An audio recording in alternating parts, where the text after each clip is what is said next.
మరి ఒక 40 to 45 minutes పట్టిందండి మన పాయ్ అంటే కొబ్బరి పాయ్ రెడీ అవ్వటానికి. మరి ఎందుకు అంత టైం పట్టింది అంటే కొబ్బరిలో ఎక్కువగా మాయిశ్చర్ ఉంటుంది కాబట్టి కుక్ అవ్వడం కోసం, అదే బేక్ అవ్వడం కోసం కొంచెం ఎక్స్ట్రా టైం పడుతుంది, నో ప్రాబ్లం. కానీ చక్కటి డిష్ మీకు రెడీ అవుతుంది ఒక 40 to 45 మినిట్స్లో. సో మరి రెడీ అయిపోయింది, నేను తీసుకొచ్చేస్తాను, కట్ చేసేద్దాం.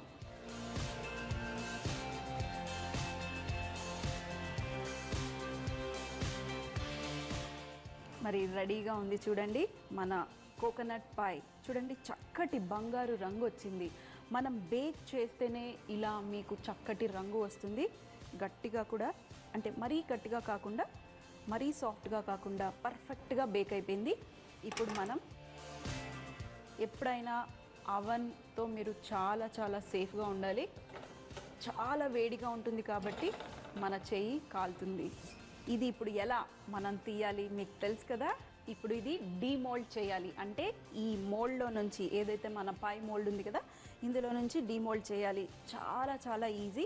ఒక చిన్న బౌల్ కానీ కొంచెం హైట్గా ఉన్న బౌల్ తీసుకోండి. తీసుకొని పెట్టేసి ఇలా పెట్టేసి కొంచెం ఒకవేళ వెళ్ళలేదనుకోండి జస్ట్ ఎడ్జెస్ లూజ్ చేసేసేయండి, ఈజీగా వచ్చేస్తుంది. చూడండి ఎడ్జెస్ లూజ్ అయిపోయింది. ఇప్పుడు మనకి ఈజీగా మోల్డ్ తీసేయగలుగుతున్నాం. కొంచెం బటర్ మీరు పర్ఫెక్ట్గా రాశారనుకోండి మనకి ఇలా పగలకుండా వస్తుంది, పర్ఫెక్ట్గా వస్తుంది. అయినా కూడా చూస్తుంటే తినాలని ఉంది కదా. మరి మీకు తొందర లేదనుకోండి కాస్త చల్లారిన తర్వాత అయినా మీరు ఈ ట్రేలో నుంచి తీసేసుకోవచ్చు. కానీ మరి షో కంప్లీట్ చేయాలి కాబట్టి నేను కాస్త వేడి మీదనే తీసేసాను. ఇప్పుడు మనం ఈ పాయ్ని ఎప్పుడైనా ట్రయాంగిల్స్లో కట్ చేస్తారు. ఒక పెద్ద నైఫ్ తీసుకొని కొంచెం క్రస్ట్ ఉంటుంది కాబట్టి ఈజీగా కట్ చేసుకోగలుగుతాం. ఇప్పుడు మనం ప్లేట్లో సర్వ్ చేయటమే. చూడండి ఎంత చక్కగా ఉంది. పైననేమో బ్రౌన్ కలర్ మొత్తం ఈవెన్గా డిస్ట్రిబ్యూట్ అయిపోయింది మన కొబ్బరి. అలాగే పైననేమో చక్కటి బంగారు రంగు వచ్చింది. మధ్యలో మీరు చూస్తే వైట్ కలర్. కింద మన క్రస్ట్ ఏదైతే మనం పిండితో మైదా పిండితో చేసిన క్రస్ట్ చూడండి అది కూడా చక్కగా కుక్ అయిపోయింది. సో మరి వేడి వేడిది తింటే సూపర్గా ఉంటుంది. దీని మీద లేదంటే పక్కన ఒక స్కూప్ ఐస్ క్రీమ్ వేసుకొని పైన కాస్త చాక్లెట్ సాస్ పోసుకొని తింటే ఇంకేమైనా ఉందా అండి.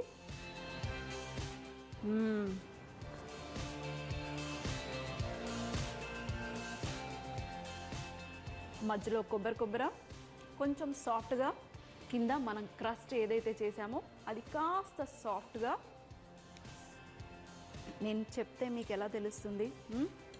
మీరు ఇది చేయాల్సిందే, చేసి మీ వాళ్ళందరికీ పెట్టాల్సిందే, వారేవా అని అనిపించుకోవాల్సిందే. ఎగ్ కూడా లోపల అసలు ఎగ్ వేసామా అన్నట్టు అనిపిస్తుంది. అంత సాఫ్ట్గా నోట్లో మెల్ట్ అయిపోతుంది. కొబ్బరిని మాత్రాన మనం నమలాలి. సో మరి చూసారు కదండి చక్కటి కోకోనట్ పాయ్ ఇండియన్ స్టైల్లో చేసాము. మరి తప్పకుండా చేయండి, మీ వాళ్ళందరికీ పెట్టి మీరు కూడా తినేయండి. సో మరి మళ్ళీ కలుద్దాం మరొక రెసిపీతో. కోకోనట్ పాయ్ తయారు చేయు విధానం. ముందుగా ఒక బౌల్లో మైదా పిండి, పంచదార పొడి, చిటికెడు ఉప్పు, బటర్ వేసి పొడి పొడిగా కలుపుకోవాలి. కొన్ని పాలు పోసి ముద్దలాగా కలిపి 5 లేదా 10 నిమిషాల పాటు ఫ్రిడ్జ్ లో రెస్ట్ చేసుకోవాలి. ఒక బౌల్లో కోడిగుడ్లు, పంచదార బీట్ చేసుకోవాలి. ఇందులో కొబ్బరి పాలు, పచ్చి కొబ్బరి తురుము, వనిలా ఎసెన్స్ వేసి కలిపి ఇప్పుడు రెస్ట్ చేసుకున్న పిండిని రోల్ చేసి పాయ్ మోడ్ లో మార్చుకోవాలి. ఒక ఫోర్క్ తో చిల్లులు చేసి అందులో ఏవైనా గింజలు వేసి అవన్ లో 180 డిగ్రీ సెంటీగ్రేడ్ 10 to 15 మినిట్స్ వరకు బేక్ చేసుకోవాలి. ఇప్పుడు గింజలు పక్కకు తీసేసి ముక్కలుగా కట్ చేసుకొని ట్రయాంగిల్ గా కట్ చేసుకొని సర్వ్ చేసుకుంటే చాలా బాగుంటుంది.